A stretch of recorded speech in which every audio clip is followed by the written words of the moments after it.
you feel like moving forward, you're still motivated with everything and on track and moving forward?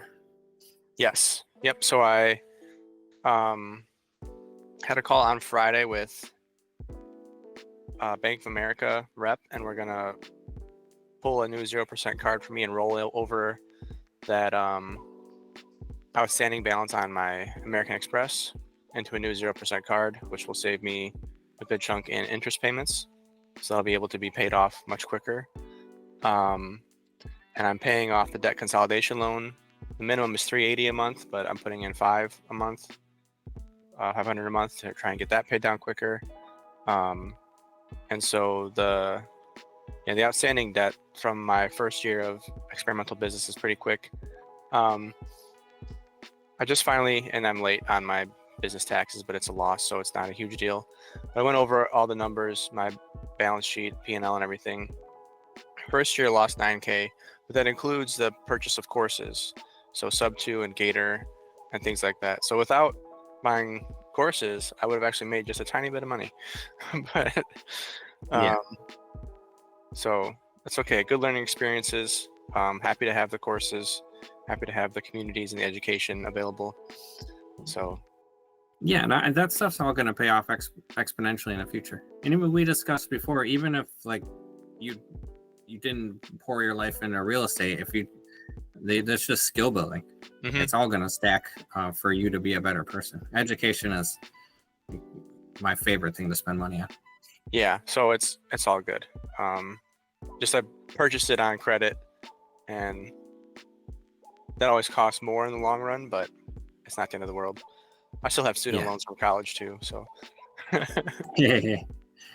I'm literally going through the exact same thing right now with when I first started being a realtor. I put a bunch of stuff on business credit cards as I was transitioning my life, and I'm working on paying that off right now, and it's a pain in my butt. However, the stuff that I learned is valuable, and I'm implementing it now, even though I didn't focus solely on selling houses for other people. The marketing, mostly that was a really crash course in marketing, which led me on to how I can do it better for the business that I'm doing now. But I'm very much looking forward to making enough money to pay that stuff off.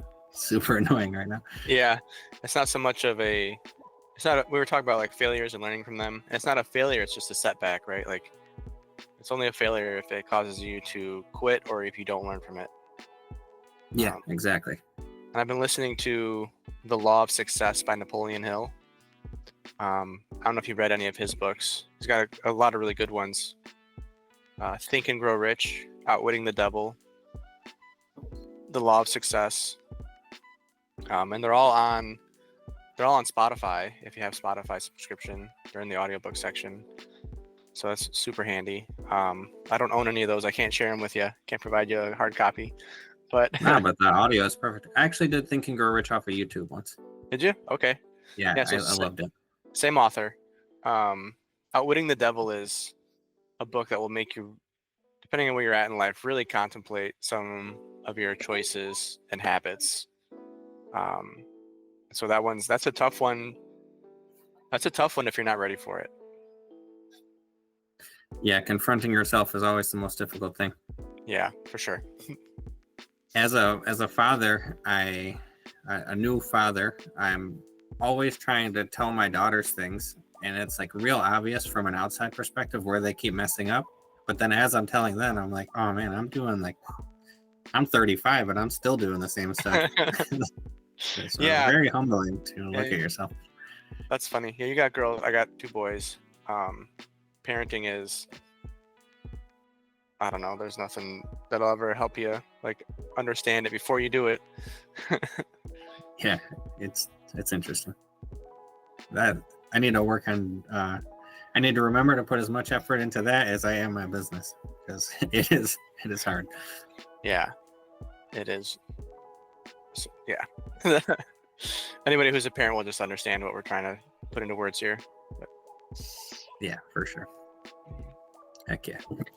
Very cool, man. I'm super proud of you. It's awesome to see people motivated and pushing forward on their stuff, and it's definitely helping me stay on track. I got a couple people in my life right now that are doing that, and I'm so thankful. Oh, that's awesome. Are they all working on real estate related projects, or is somebody doing something different? Actually, most of the people that I've been talking to the most lately have either been real estate or getting involved in my wife's church, which there's a lot of positivity there, which I enjoy that aspect. I'm not as dedicated as I am to this, so I'm not spending as much outside time. But yeah, I got a lot of good people in my life right now. Wonderful. That's good to hear. Yeah, super cool. Last time we discussed a deal that went well, and I was thinking this time we could talk about something that happened that was didn't turn out as good, and explain how I made it through. And it's a good example of how real estate is very forgivable, but it would be wise to learn and try not to make the same mistake again. Yeah. This property, this was before I was putting out the mailers, and I was still getting stuff from the MLS. I had looked into Streeter a handful of times because as I'm raising money from people and I'm trying to build trust with people, it's hard to get enough money right away to do so many projects, and they have a very low cost to entry. But one of the challenges with Streeter, even the rent's decently high, but I don't anticipate the buildings going up in value anytime soon. A lot of people have talked about the diminishing job market, and there's just not very much growth equity-wise in that town. There's a handful of choice individuals that are participating in, drug and gang activity over there too.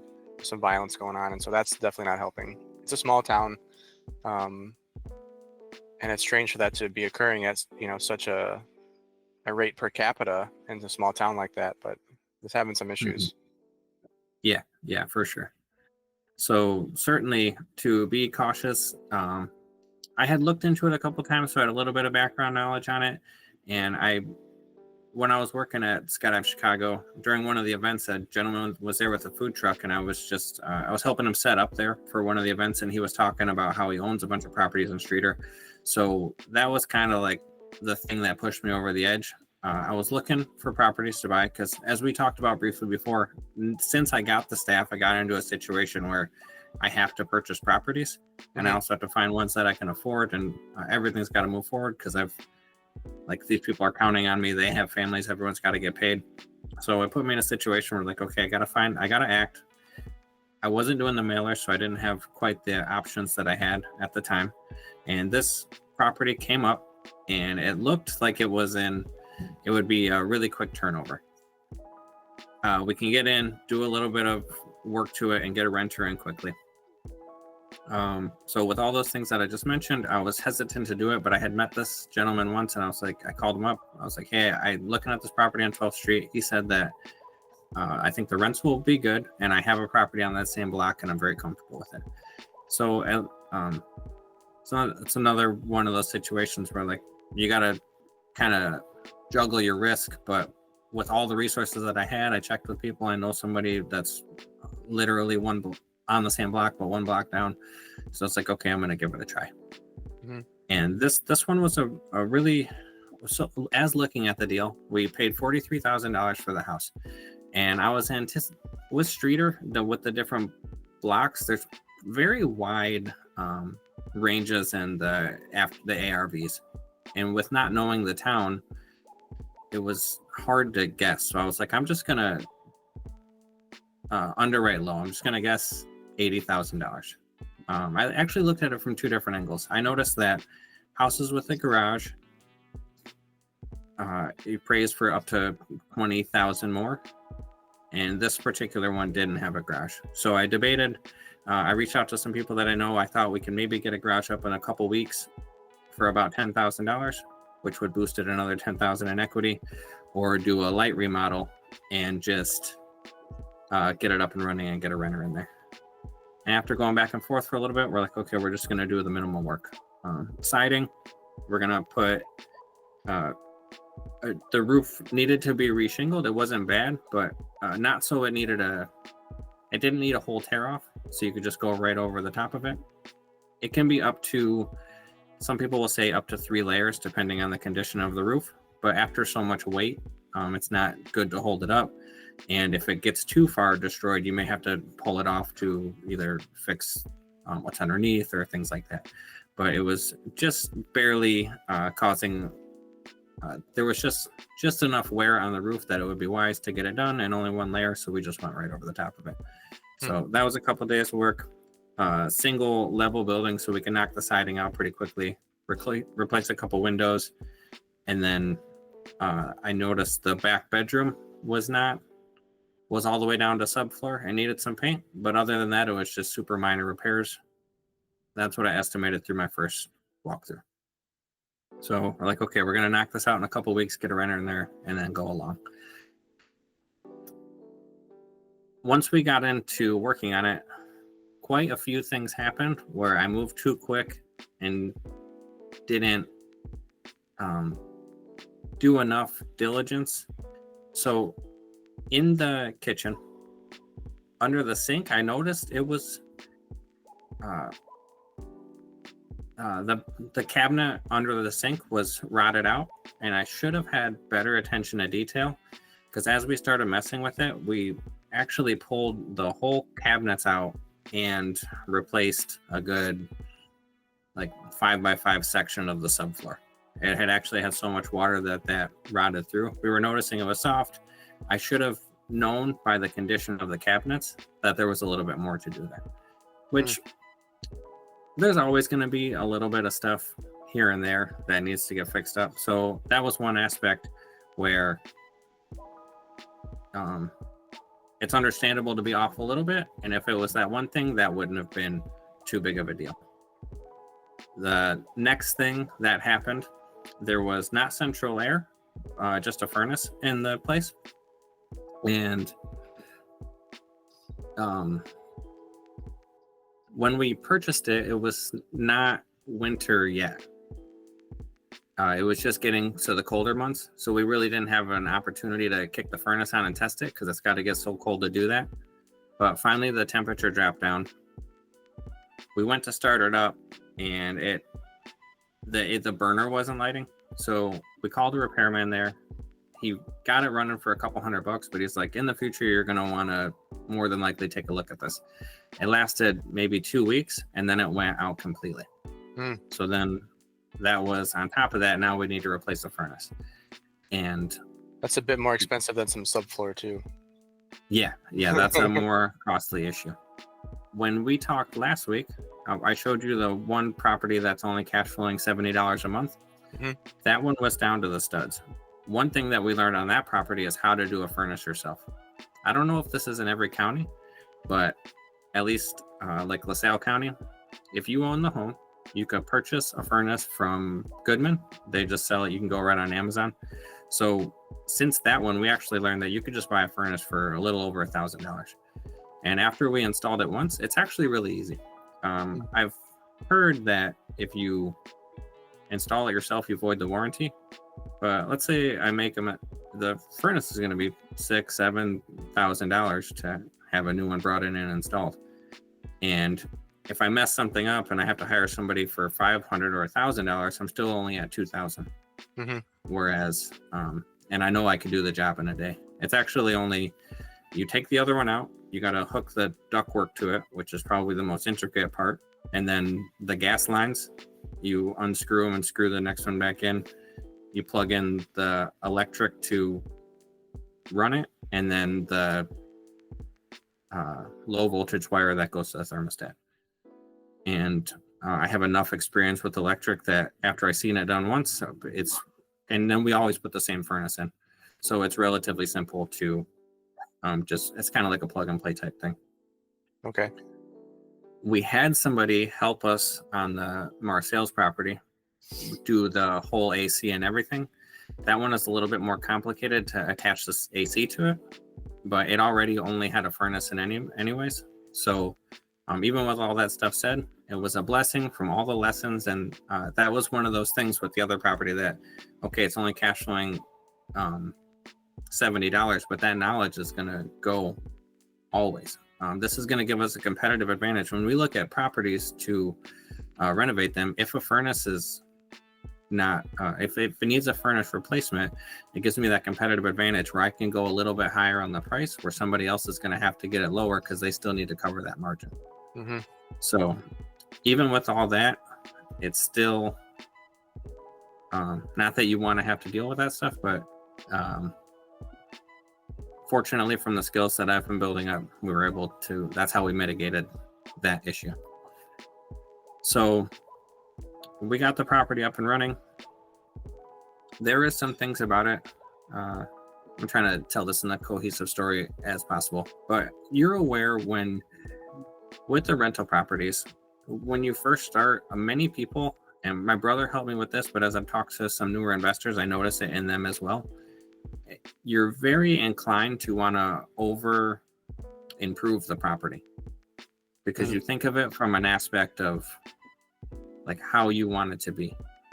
But we have to get in our minds that it's the priority is safety among anything else. If you have to go over your budget because somebody needs to be safe, then you have no choice and you have to do that. But there are certain aesthetics that you don't have to do, and you have to learn when to exercise that discernment.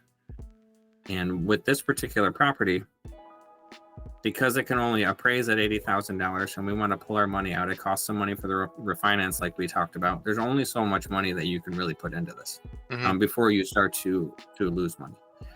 And with these properties, like our philosophy is we want to get it nice, up and running and safe, and then every turnover we'll make one improvement, 2 improvements. Okay, we don't like the cabinets, but we can, a couple $1,000s on the next turnover, we can redo the kitchen. That's not a big deal. So we have to kind of pick and choose some of our battles. So we left most of the paint the way that it was, cleaned it up a little bit. A lot of things over time, we're going to want to make them a little bit better, but we have to kind of make our choices for there. So all that being said, got the furnace, got it up and running, got a tenant in there. And then this was the real issue. The person who was staying in there before was kind of, I think her and her husband had split up a while ago, and she was staying at another house for quite some time, so the house wasn't really lived in. So like none of this stuff was her trying to be dishonest or anything like that. As far as the furnace and things like that, stuff just gets old and goes out, so no harm from the other people. And that was maybe stuff we could have checked a little bit more. The plumbing was all PVC, the drains, meaning that at some time it had been updated. But after 2 months into the property, I had one issue where there was sewage backing up. And that just happens sometimes with older drains, especially if people are putting wipes in there or something like that. So basically, you got to get a hold of. This is one of the things that we tried to DIY ourselves. I have some experience routing drains. So you can go to Home Depot, get a 100-foot snake for like $500. But the machines that the plumbers are using are actually like $5,000 machines. So even though our first thought was, okay, we're going to buy this machine that's the cost of a plumber to come out. We'll buy it one time and we'll route it every time because we're going to save money. But sometimes it doesn't make sense because it pulls us away from other jobs. And then we spend hours and hours and hours trying to solve a problem when a better piece of machinery would solve it really quickly. If that makes sense. So that was something. Yeah, that makes sense. Just have to. Yeah, at some point that $5,000 machine is going to have farther reach, or is it stronger to break through any blockage, or? Yeah, I think all of the above. Yeah. Okay. So, the sewer starts backing up. I've had this on a couple properties, and unfortunately, I worked at Skydive Chicago, and their septic system, I have a lot of experience with dealing with it, so I'm very familiar with routing out drains from doing it for another company. So even just having another company come in to do it, I kind of know the questions to ask or kind of direct them or know what's expected. At least I understand the process. But it's one of those things where it needs to be addressed super quickly, because drains go by gravity. I'm not sure 100% what you know about it, but so every time you flush, it's trying to go out the house, but there's a drain floor in the basement, and that is the lowest opening. So it's everything you flush is just going to hit that drain floor and come right back out, because it can't flow into the drain the way that the city drains the way that it's supposed to.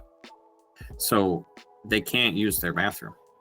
And some stuff, I mean, you can, but you flush the toilet, you wash your hands, whatever you do comes right back out that drain and into your house. So it has to be addressed immediately. It's a sanitary issue, and being able to use your plumbing is a necessity in a house. So obviously that has to get addressed quickly. I called all the local places, but a lot of times when you will have a plumbing issue is when like there's a flood, or there's certain things that will happen that will cause many people in the city to have the same issue. So it's super hard to get a plumber when you need one.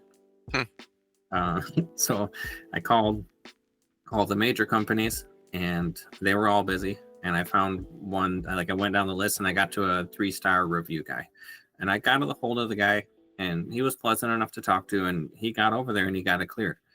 And he was running his router, cleaning out the lines, and I don't want to blame him. I don't know what happened. He cleared the issue, and it was good for maybe like another couple weeks. So I'm not sure what happened in between this time and that time. When he explained it to me, he told me that some tree roots had gotten through and that he was able to clear them out. And you can kind of hope that this is not an uncommon problem. The technology from 100 years ago when this house was built was clay. And it's very easy for tree roots to penetrate it. Once it gets over there and it pokes a hole, and there's also moisture in there. So once the first hole pokes, the roots then gravitate towards it, and then it's a exponential effect where it gets tore up. I didn't think much of it. He got it flowing. They got their toilet back. A couple weeks later, they call me again. Same situation's happening. This time I was able to get a hold of a more professional company. I'm pretty sure it was Mr. Rooter, but they go over there. They run their cameras down there, and it's like they just barely get out of the house, which the floor drain to the house is not very far, and they're like, the pipe is caved in. So I'm not sure if it was the way he was handling it, if he didn't have the proper knowledge. Whatever the case may be, he did solve my problem. I get their plumbing running for a while, but they have a technology now where if they could get it how did this work? Okay, so the liner, is that what you're talking about? Yeah, exactly. I have a friend who does that, actually. So I know a little bit about that process. It's pretty cool. Yeah, I'm thankful. I should talk to you then. So they broke it up into stages. They were like, we're going to be hopeful. We can't see that far, so we don't know what it is. So stage 1, they cut out the concrete in the basement, and they just replaced from the basement to the wall with new PVC. That was a $5,000 job. So they get that far, and then after they finish it, they're able to send their router a little further, and they're like, same thing. We're going to have to go a little bit further. So the first one, they cut it out. The second step was underneath the house, underneath the porch, but they couldn't really get to it, so that's why they ran the liner. They got further, and then they called back after that job was finished, and they said, we have there's basically 2 more steps, and we could do this last one and then not know and then call you back tomorrow, because it's probably going to be the exact same thing, or we can rip up all the way to the street and redo it. So all in all, that was about a week of these people's lives, because they had to come back and forth, see what was happening, get a little bit further. They were very gracious tenants. And then for I think they understand as well. I didn't bounce around a little bit. That ended up being, the total cost ended up being $20,000. So which is where I was leading with. They were very understanding of the situation. They weren't causing a fuss about it, and there was a problem, and I didn't hesitate to spend the money for. You don't have a choice, but I did it as gracefully as possible. So now $20,000. They have new plumbing under the house and all through the house. The furnace is brand new. The roof's good. Siding's good. New windows. So all the major components are now, everything's brand new. And some of the cosmetic stuff I would like to, over time, we'll make it nicer and nicer. But that was a situation where ultimately, even before the sewer issue, we couldn't refinance all of our money out. I made one more mistake with this house. This one was a huge learning experience.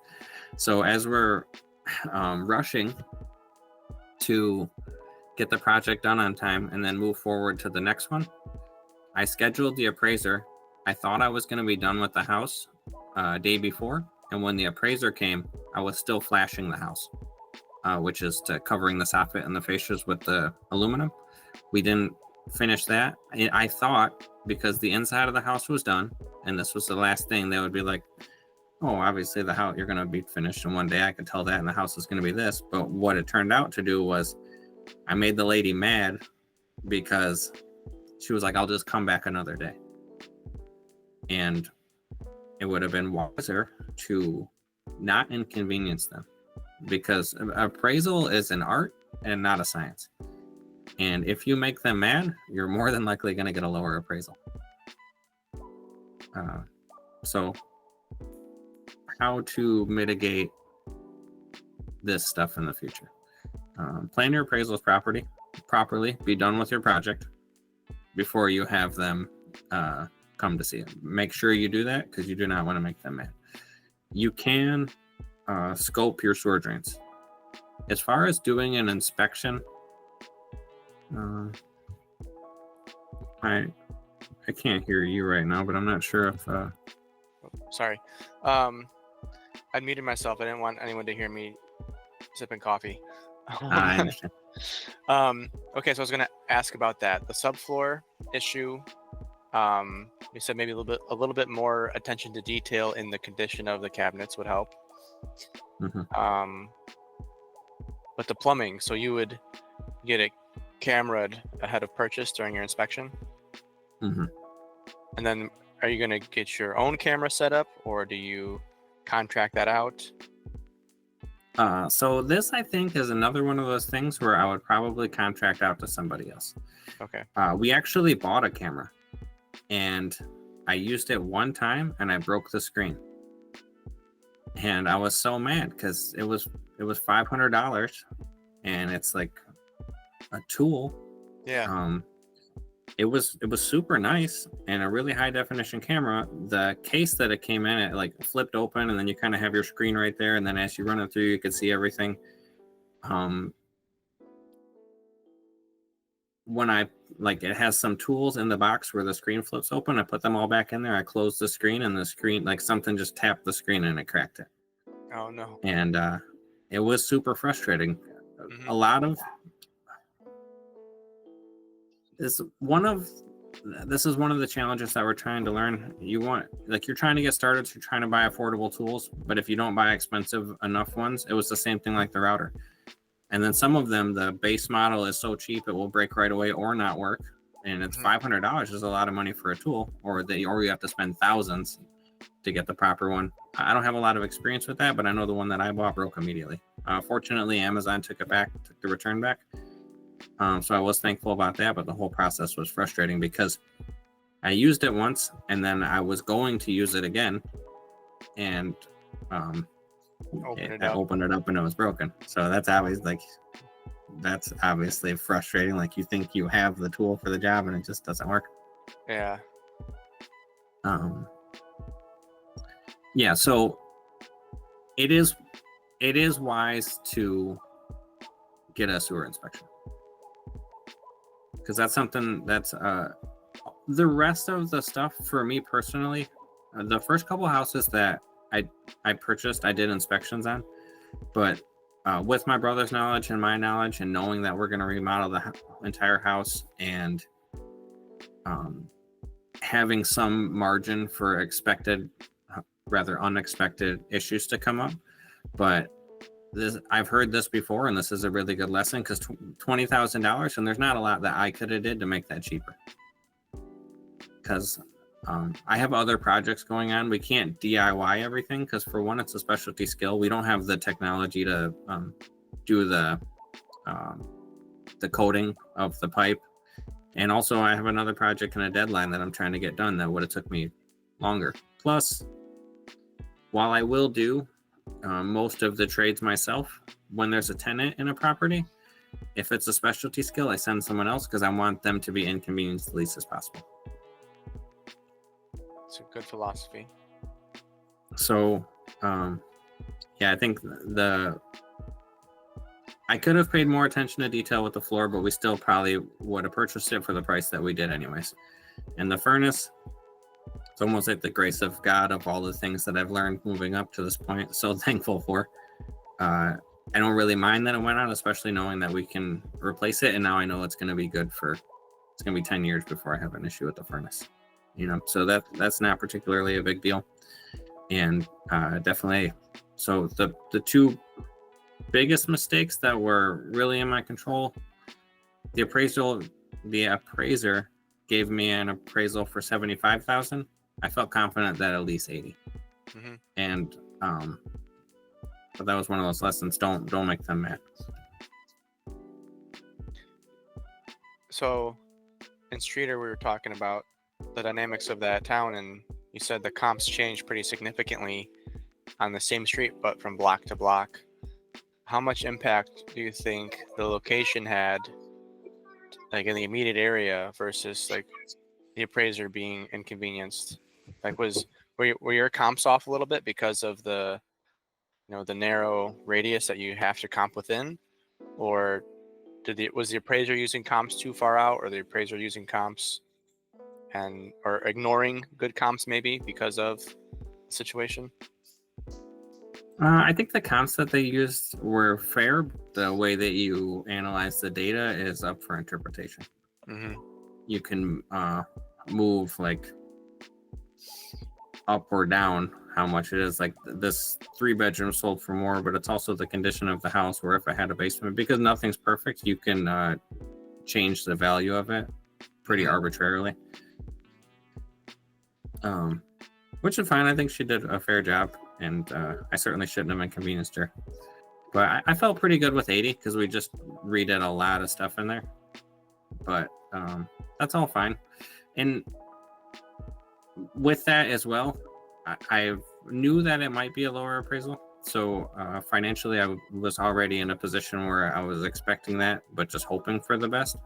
And again, like we talked about before, if it's a lower appraisal, that means it's going to cash flow higher. Mm-hmm. Because the loan ultimately is lower, and then we'll make that money up over time. When you're doing a DSCR loan, can you take less? Yeah, but there sometimes is a minimum loan that they'll allow you to pull. So with this house, they ended up giving us the loan for 60, and with the ARV being 75, but they probably wouldn't go any lower than that. But like if the house is 200 and we just want to pull out what we put into it, then they will do that. Okay. Interesting.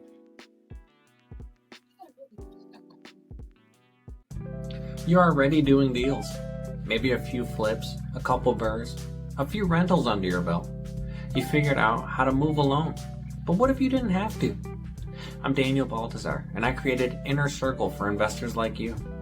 People who are in the game and hungry for more, but tired of doing it solo. Before Inner Circle, I was grinding, trying to scale, trying to find private money, trying to stay focused. I knew I had potential, but I didn't have a circle. Then I heard one right piece of advice that led me to my first private lender, and everything changed. Now imagine, with your mindset and work ethic, surrounded by 10, 15, 20 other investors with the same fire, same markets, same goals, same level of grit. In Inner Circle, you'll get weekly one-on-one coaching and strategy sessions, weekly mastermind calls to share wins, ask for advice, and hear from expert guest speakers, a collective Home Depot Extra account with VIP access once we hit a group spend of $250,000. That's just $12,000 individually. Access to my network of lenders, marketing pros, wholesalers, and licensed services. A private group chat where we solve problems in real time. There's only 20 seats.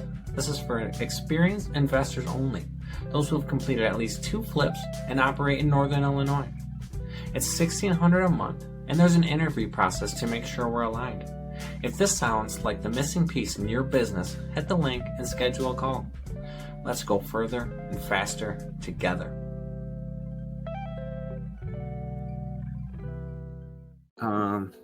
So those were the lessons that I learned. And then another one of those situations where, not to say everything will just work out, and I certainly don't do stuff because everything's going to be fine. Like a lot of the reasons why this stuff works is like we're taking low pay.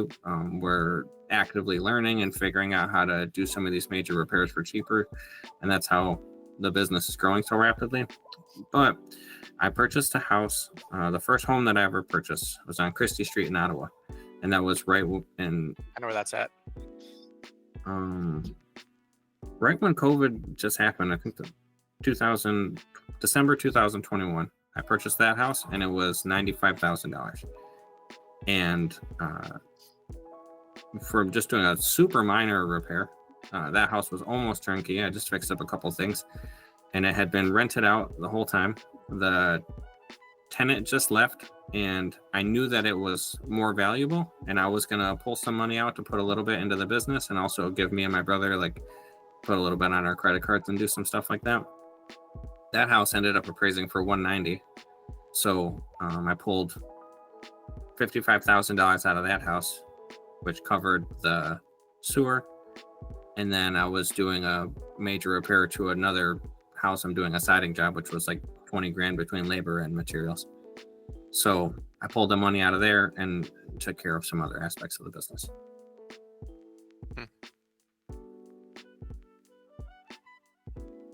So the house on Christie Street helped to fund the sewer repair on the house in Streeter? Yes, exactly. Okay. Which helped. We always keep some reserves in the bank, but just to kind of understand where the money's coming from. I know when I first started this, and also the siding repair, that we actually planned for the siding repair, which was going to be $20,000. But we're getting to the point where we're having properties. Some of them are getting older. Some of them are going to need repairs. All the initial ones that we did repairs, but we funded them with the refinances.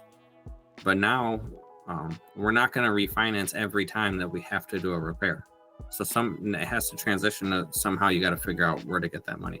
And I guess ironically it was from a different refinance, but some of it from cash flow every month, some of it from the different buildings appraise.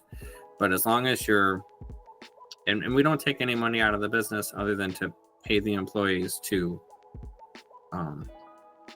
work and keep things moving. And I mean, you guys have a good amount of equity though, just in property. Yeah.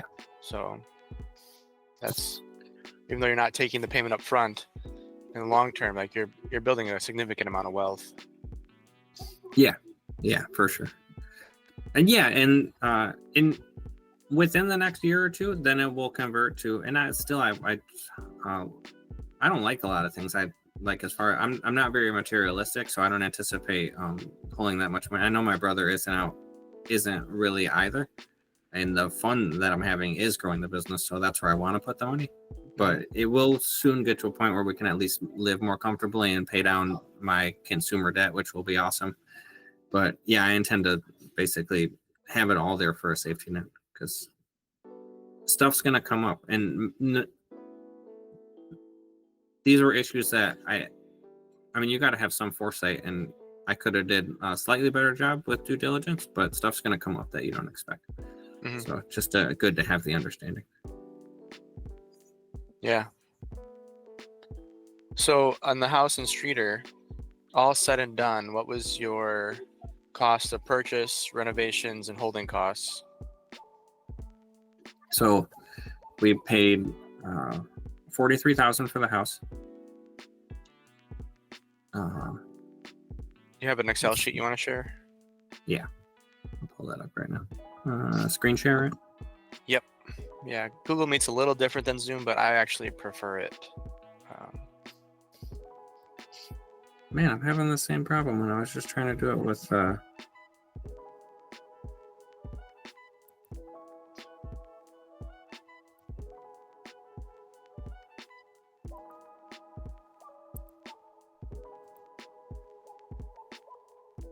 How that worked. Yep, I can see you. All right, so I'm gonna pull that open real quick.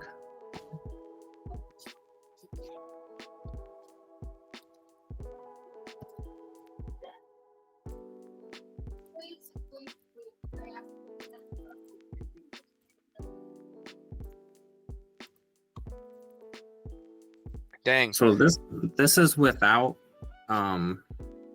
labor as well. Oh, okay. I was gonna say you were like you only lost $42, but without labor. Yeah, and then the refinance was only $60,000, plus the cost to refinance it, which isn't in here as well. Yeah. Okay. You still own this property? I do, and it cash flows like $700 a month or something. So over time it will be good. And so like going from the top, earnest money. So total just under 44,000. We redid all the water lines like we talked about before. PEX is super cheap. Roofing and siding, which was the main of it. The furnace and the sewer line, and then a couple of tiny miscellaneous items. So that was basically the extent of it. But we spent 2 weeks, at least 3 weeks in the project for $2,600. Let's say another $7,500. So we're like $8,250 in right now, and the house is worth $75,000. Okay. For that sewer line repair, if you had scoped it before purchase, would you have got the repair? Would you have quoted the replacement and negotiated that into the purchase price, or would you have quoted the liner? Because I assume that at the time of purchase, before you got tenants in there, it might not have collapsed all the way. And so would a liner have been effective? Yeah, that would. You could have just. It would have been a cheaper repair for sure. I wonder if I should do that to this house. I had it roto-rooted a year and a half ago. So this is an old house on a newer foundation. I believe this house that we're in was actually moved from a different block in Ottawa and put onto a new foundation, but the electrical is old, and I'm not sure what the plumbing is like from the house to the street. Yeah, just get a camera in there, because I know of many houses that they'll get clogged up sometimes because like there's a dip in the pipe, or like even some tree roots. That's not this cast. This is rare, but you need. It could have either been negotiated to deal with, or I could have not bought the property. And I'm not upset about any of it, but if you don't have you got to figure out where to get $20,000 from when that happens, and like that day, basically. Yeah, that's not a small amount of money. Yeah. Yeah. So I know Tri-City and Roto-Rooter. Those are both great companies that they'll come through and they'll stick a camera down there and let you know. I'm sure less than $1,000, at least peace of mind. And if you can do it ahead of time, it'll be good. And maybe you don't need to do that, but it can't hurt to look into it. Yeah, they just rooted it. They didn't put a camera in. And this place we live in Ottawa, by the Fox River here. So the sewer line actually dead ends at the corner, 2 blocks east of us. And so sometimes the city has to come out and flush out the line over there because it starts to back up from that end. And so that helped the first time we had the issue. And then it was happening again. The city came and flushed out the main and it was still having a problem. So I called Mr. Rooter, was the company we used. Yeah, they do a good job. Mm-hmm. But then I don't know. Not every time. They're not maybe I don't know what the standard, what the expectation is for that kind of work, but and they were not afraid to leave like a little bit of a mess when they pulled their machine in and out of the basement, which is kind of gross. Mm-hmm. But maybe that's that's expected. Maybe, I don't know. I feel like a white glove service would include sanitation of your floors after. Oh yeah, you need to do something about that. That's the nastiest job. Of all the things that I've done, trade wise, that's gross. I worked at a campground after high school, and I drove the pump truck for a little while. That was pretty gross, pumping out trailers. But at least you're outside and can, get away from the smell. I don't know if you have that luxury in a house as much. A beautiful thing that isn't, I can't smell that good. Oh. I have almost no sense of smell. So like I'll acclimate to it super quickly and I can't smell it. It's just it's just gross. It grosses me out. But for when I was in charge of dealing with the septic system and it used to back up all the time, I was so thankful. So I was always dealing with it. Blessing in disguise, huh? Yeah.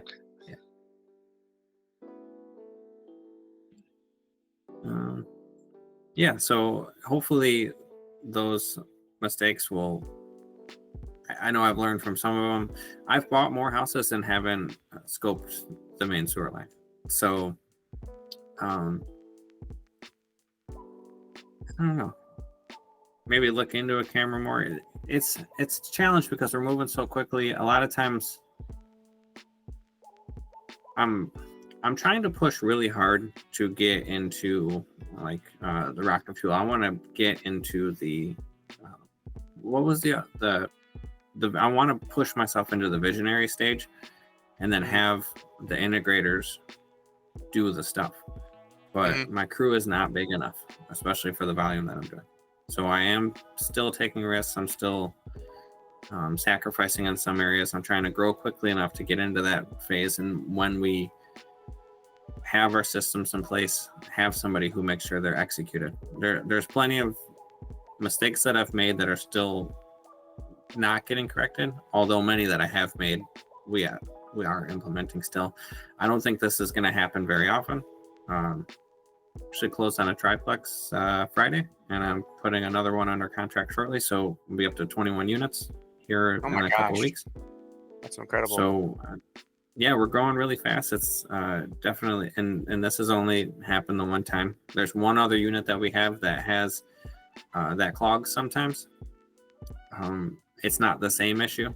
Well, we're gonna someday look into it. At this point right now, it's just routing it out once a year or something like that. So it's definitely a good thing.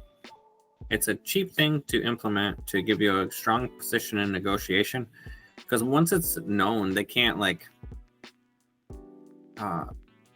some stuff you do will improve the value of the house. Having working sewers doesn't improve the value of the house that's expected. So they have to, well, they don't have to, but having that knowledge, nobody's going to buy it. And then legally they have to disclose it once it's known. So they might as well sell it to the person they're already in contract with. Are you familiar with the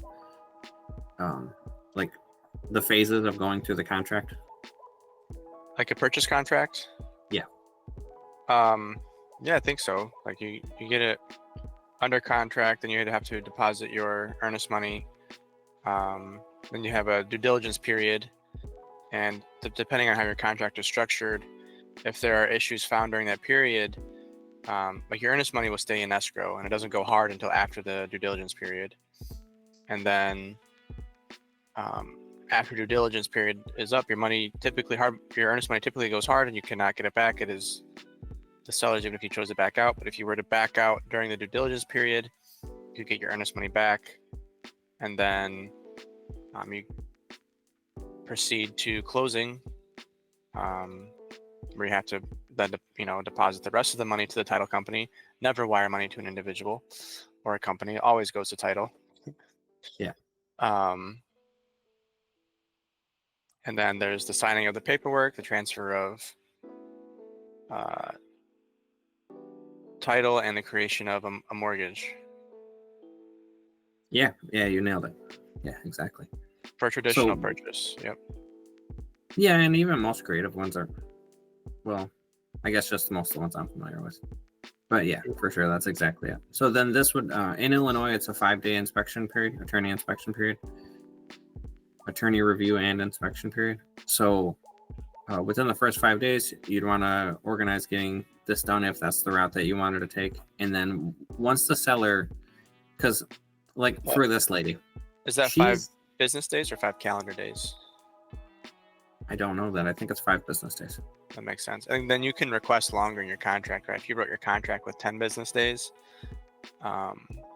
Yeah, you can adjust anything that you want there. But and they're usually flexible with it. Yeah. I've had plenty of instances where I didn't get the earnest money in on time, or something was a delay where I couldn't do the inspection on time, because you got to coordinate with people and stuff like that. So they're almost always, most sellers are pretty flexible. You must be working with some motivated sellers, because I've heard some opposite stories. But I'm glad that your experiences have been flexible. Yeah. I mean, most of these houses, the people have a serious pain point, which it's the business model for an investor, so that works good. It's kind of like we touched on for some of the other stuff. Try to provide so much value that when stuff occurs, that people are flexible with it.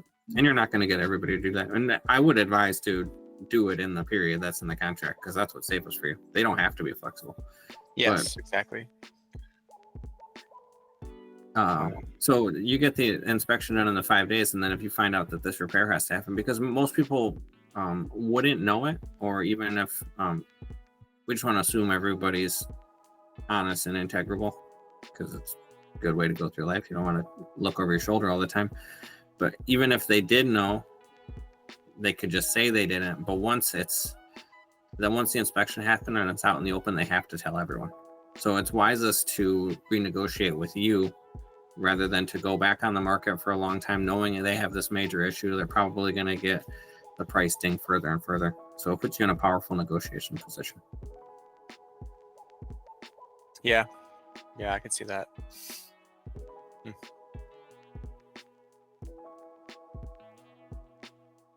Interesting. I've been thinking about, pursuing my first property here, and I'm wondering if I pursue a creative acquisition first, because a cash purchase is going to take me a little bit more time to be in a comfortable debt to income position to take out a big loan like that and a cash purchase. But if I can sell or finance or sub to or do a hybrid of that on a property, that would really lower the entry burden, and maybe be feasible at an earlier time frame. So I'm thinking to run some marketing soon through Freedom Soft. I'll turn that back on. I'm on the data savings plan only, so it's $25 a month. But to run some ads or to run some direct mail, I'll have to resubscribe to the full suite. And I can run my own postcards and everything and have a phone number in there, and it's a pretty solid real estate CRM. And then, but I'm trying to think of the criteria that I would enter into the lead search, or prospect search rather, that would yield properties where the owner is most likely open to creative finance or in a position to facilitate creative finance. I'm not certain what filters to apply there. So I'll do some research for the time that we get on our next call and try to help with that a bit. The way that I've done it so far is going through Ballpoint Marketing, but they also run, they pull the list for you. And they ask you some questions, but I was so uneducated about it, I kind of just winged it. And then I've been running that. So I don't even remember all the criteria, but I would guess probably the length of the time that the property was owned might, I don't know, because then they'll have more equity in there and they might be more comfortable with the seller finance. Or maybe I'm trying to think of the angles that you could approach it where it would be beneficial. So perhaps if it's not a primary residence, let me clarify my thoughts. If it is a primary residence, you get $250,000 cash tax relief, or if you're married, up to $500,000. And I know that a strong presentation for a seller finance deal would be that you can help with the tax burden. But if they're already not getting it and they can get $500,000 in their pocket, they might want that up front. So with it being a second property, you might get the options of a tired landlord who just doesn't want to deal with it, but also wants the money coming in, and you can potentially majorly benefit them with the tax savings. Can I share my screen real quick? And yeah, please. So I can still access Freedom Soft, but I can't really I can do the search, but I can't pull the list. I can't run any mail. I can just look around and I can see all my data basically. But it's house sellers.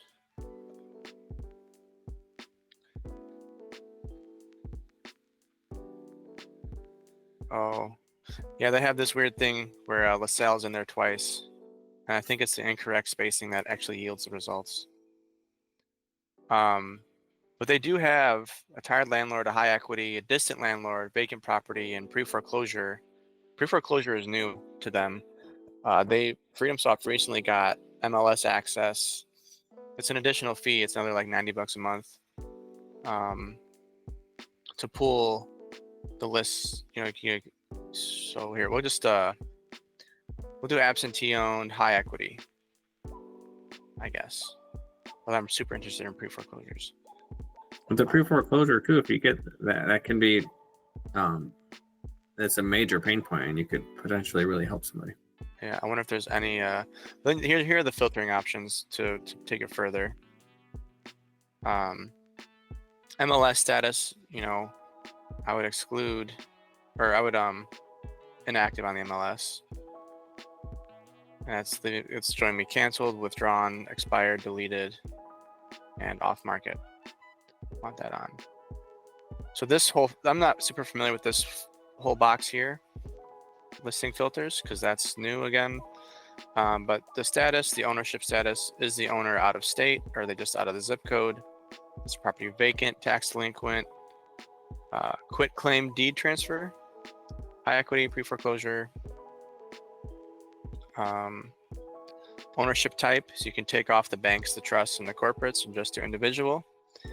I always take off the banks, but actually I'm not sure now. The more I learn, I think everybody's a viable seller, and I don't think it matters too much if it's in a trust or if it's owned by an LLC or something, or if it's owned by a bank. Yeah, they may be more understanding of what you're trying to do. Yeah. And then there's all the financial filters, the property type, and then the specific property filters. And so without doing anything extra, let's just do no preference. Ownership status. So absentee owned, pre-foreclosure would be somebody's rental. Let's do no preference. I just want to see all the potential pre-foreclosures and all property types, just to see if there's anything, because sometimes, yeah, nothing in LaSalle County, in that LaSalle County. Oh, never mind. Won't even let me go that far. Okay. Because you got to reinitiate it. Yeah, I would have to re-sign up for the full thing. I just have, like I said, the data savings thing, which allows me to explore, and I can also see, you know, my previous lists that saved all my data. So I would think about turning that on once I get that balance on that credit card transferred over, because the savings and interest would, how do I word this? The interest payment that I'm making on that credit card is almost the cost of Freedom Soft. So once it's transferred over and I don't have the interest payment, it's on a new 0% card, and my entire payment is going straight to principal. I'll be able to re-up Freedom Soft without any other change in my finances. Ah, perfect. So yeah, in this aspect of it is theory for me, so I'm really excited to learn with you and to figure that out. From what I understand, especially if you're limited, you're not a big corporation, you want to be effective with your marketing. The only one that stood out to me that would probably be the lowest likely, I would just do other than owner occupied, but I think all of them otherwise would be options. So no owner occupied, all absentee owned. And then I want like 1950s or newer, I think, to hopefully help out with some of the older house things, like the sewer, right? You might be able to avoid that with a little bit of a newer property. Yeah, definitely. But also, you're working with you is, you have this experience and this knowledge that I'm not so scared of an older property right now. Yeah, we'll help you through all this stuff. For sure. You do a lot of those, so okay. And I actually have, with this last, I just put out another batch of marketing and got some calls back, and there was a handful of people that were no mortgage. So I'm trying to practice my script on them and get in front of some of these people. I talked to one guy who had he had $10,000 back taxes, no mortgage. He had throat surgery, and I think I jumped the gun by saying seller finance. I should have met him first. I was like, hey, do you want to meet? And then I said, hey, I'm interested in the property. It's outside my price range because usually I BRRRR them, and it's too close to it's in too good of condition for that for that to work. So I was like, are you interested in like a seller finance situation? He's like, is there any money down? And I was like, I know from the call that you have back taxes, I'll pay those, or like everything's negotiable. We'll figure out what it takes to get into the property. And I was like, let's just meet up and have a conversation. And at first he said, yeah, but then we set the date. I was heading out that way, and then he was like, oh, something came up, and then now he hasn't been answering my calls. So I don't know, it might have just been the situation. Maybe it wasn't the right guy, but also maybe I don't open with that until, like, most people, the interactions that I have, I'm pretty personable, and I think once they see that I'm a real person, we start having a conversation, they understand that I'm knowledgeable in real estate. It may not be such like, hey, just deed me your house, so I'm trying to figure out how to express that in a way that's palatable for them. Do you think he had a solid understanding of what seller finance meant, or was that like a new term for him? I'm not sure how I worded it, but he didn't seem too familiar with it. Okay, so I've heard of people saying, like, you know, what if we cut out the middleman and you be the bank? Like, or I've heard it worded, would you be interested in taking payments over time if everything was secured, you know, with the proper paperwork at the county, and kind of not using the word seller finance because people are afraid of what they don't know, right? And so use only terms they can understand. Yeah, and it all means the same thing, right? Yeah. we're gonna, sell something on terms, or, would you take payments over time, or what if you were the bank in this scenario? And then once you put the numbers in front of them, a lot of times when you're cutting out the middleman, which is the bank, you can offer a higher price and they can get paid a higher price because you're not paying the bank, whatever your 8, 9, 10% interest rate. Yeah. But it does, and then people get nervous about it. I think still because, they don't understand the contingencies that are going to be in place with the promissory note and deed of trust and everything like that, and using a performance deed and having a third-party payment processing company. So that way, if you get abducted by aliens and miss a payment or 2 payments, they immediately get the house. Automatically, the deed gets transferred back to them, and they will then be getting the property back, most likely in a cash flowing state, and had some repairs done. And so, got some money in their pocket. Yeah. And then since you have, I think it'd be a lot easier for you to negotiate a seller finance deal because you have properties, and credibility builds rapport very easily. And so by being knowledgeable and having the experience and the cash flowing assets already, that will build a huge amount of credibility and rapport with the seller. But again, it is getting to that first interaction, that first face-to-face interaction, and not scaring them off with terminology they don't quite understand. Yeah. So that's definitely something I need some work on. Well, excited to learn it with you. And if, as you're going down this journey, don't be afraid to leverage my experience when you're talking to them as well. Mm-hmm. Yeah, I would actually love to bring you along to my, when I start getting in front of sellers. That'd be great. And I would love to come see the projects you guys are working on too.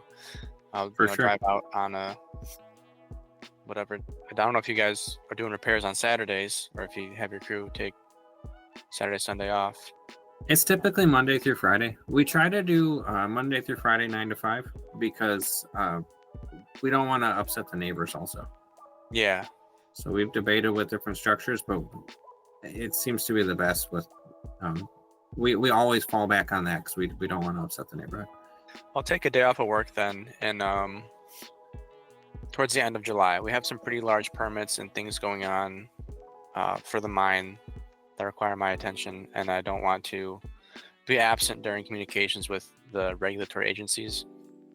But towards the end of July, hopefully we get these permits issued, and I could, take a couple days off, or one this week, one the next week, and come out to a project and check it out. Yeah, that's perfect. We're going to be in Streeter. Actually, the triplex we bought is in Streeter. So for the next, after about a week, for the next, maybe 2 months, we're going to be there. Okay. And if you're 9 to 5, I could maybe leave early one day and then just head out to Streeter too. It's not too far from me.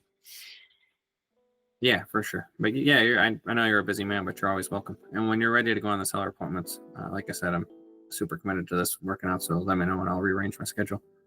Yeah. Do you use a scheduling tool like Google Calendar? Are you pretty religious about that, or do you use a notepad, or is it all in your head? It's been in my head. I'm trying, as I'm building out the systems now, I'm trying to get better with stuff like that.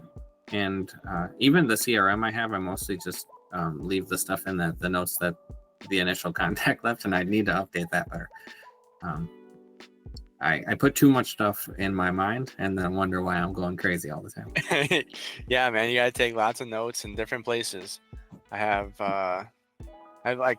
designated notebooks, one for work, one for me, one for real estate, and then I'm getting better about being more digital, which I know is people expect folks our age to be extremely digital, but I'm such a pen and paper guy. And I'm trying to get better at making my calendar digital. I have what's called the big ass calendar at work. It's like a giant dry erase calendar, and every week of the year gets its own row. So you can see the entire year, just like that. Oh, wow. And I love it. So but I'm trying to become more digital and integrate my calendars so that I can see them when I'm not in my office. So the only place I can see that big ass calendar is when I'm sitting at my desk. at work, and so that's caused a few hiccups, like double booking myself. They'll set something up when I'm not at the office, and then get back to the office and like, shit, that overlaps with a work meeting or something. And so I'm working on that too, becoming more organized. But where I was going with this was, if you were on Google Calendar and you shared available times, like when I'm scheduling a seller, I could make sure to pick an available day or time. But that might be a little bit. Yeah, I do need to get more asked. I do need to do that better, but just do it when they're available, and I'll make sure that I'm there. Okay. All right. Yeah, that'd be great.